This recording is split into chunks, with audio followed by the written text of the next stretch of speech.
It's 1077 The Bone, Baby Huey out here in Las Vegas for SummerSlam. Look at this right here next to me from Monday Night Raw. I got Damian Priest. How's it going? Fantastic. We're in Vegas, baby. It's going really good. Dude, of all people on the roster, I want to party with you the most. A lot of people do, and for good reason. I pride myself in having a good time. That's the thing. So, like, okay, obviously we saw in NXT, after you won the North American title, you celebrated in a hot tub with some ladies.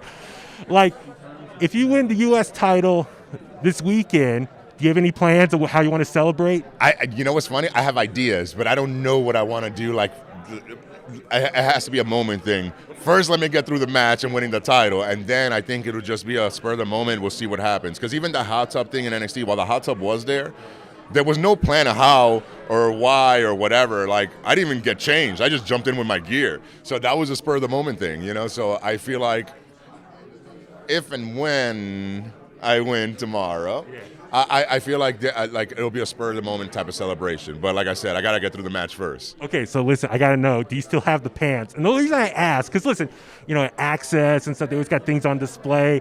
I know, A&E, they have Most Wanted Treasures. They're trying to find stuff from the superstars from over the years for a potential, like a museum or something. I think for Damian Priest's display, those pants got to be in there. So do you still have them? So I think because I have so many different, gears and so many different looks, and I change them up all the time, but I also circulate them. So I actually wore them a couple weeks ago on Raw. Yeah, I think people don't realize that, but yeah, I'm pretty sure it was, I want to say it was when I wrestled Morrison and then it became a tag match. I'm pretty sure that was the episode. I could be wrong because, like I said, I change my gear all the time, but I wore them recently. Oh, that's so great to hear. So listen, Damian, I think a lot of people associate you as like the big rock star of WWE. I got to ask this, though. Who's the bigger rock star, you or Shinsuke Nakamura? So, look, he's got a sweet entrance, too, with his music. I like to be known as the guy with the rock star lifestyle, So when it comes to the lifestyle, I don't think anybody touches me.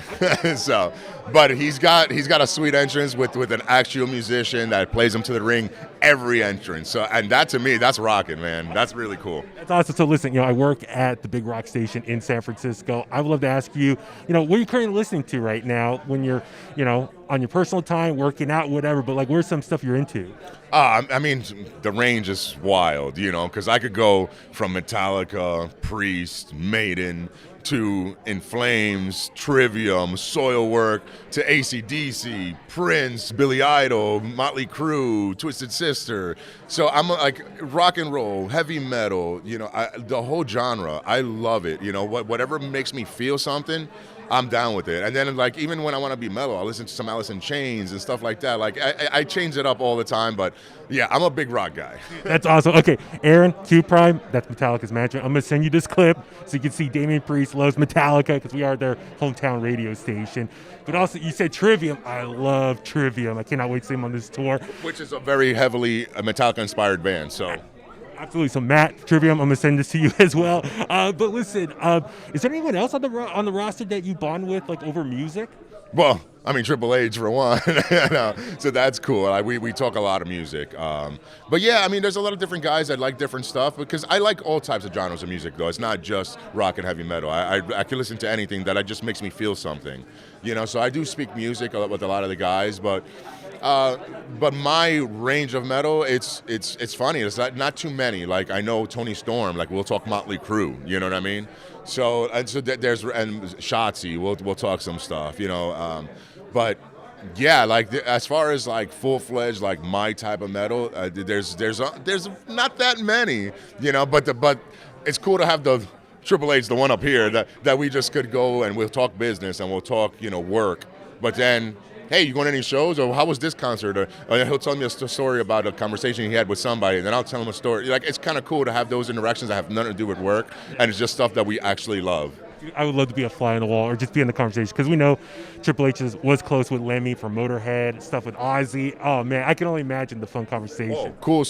Robbie Brookside, one of the NXT coaches and obviously a legend in wrestling. Huge metal guy. And so I love talking metal with him. So, listen, Triple H, NXT, how was the transition from NXT to Raw for you? Maybe what's like the biggest challenge for you?